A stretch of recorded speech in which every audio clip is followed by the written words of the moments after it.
Стоиме овде пред Државната изборна комисија и сакаме да прашаме дали е таа државна изборна комисија, дали тие што работат во Државната изборна комисија треба да ги штитат интересите на државата и на граѓаните, или е само тоа продолжена партиска рака која што ја политизира ситуацијата во која денеска ние се наоѓаме.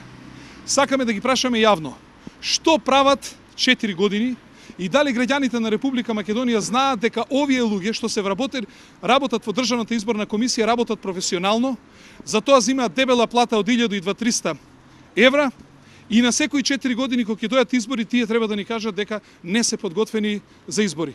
Сакаме да ги прашаме што прават.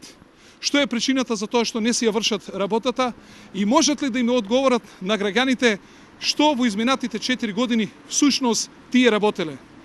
Наше мислење е дека за 4 години да им го дадат и списокот на Кина, би требало да го прочистат избирачкиот список на Кина, а не на Република Македонија. Сакаме јавно да прашаме дали повторно ќе се служат со истите трикови. Па председателот на Државната изборна комисија ќе си дава оставки, ќе кажува дека се неспремни и ќе имаме двојство во Државната изборна комисија.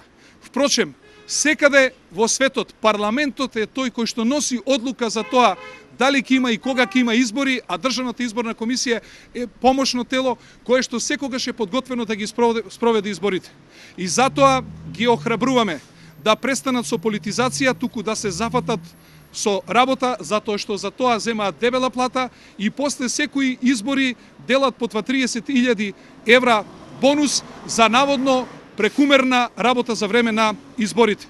Одговорноста за тоа каква ќе изгледа Република Македонија и дали ќе се смират политичките тензии секако дека лежат и на нив и дека треба да се однесуваат како представници на државата, а не како представници на политичките партии во Република Македонија.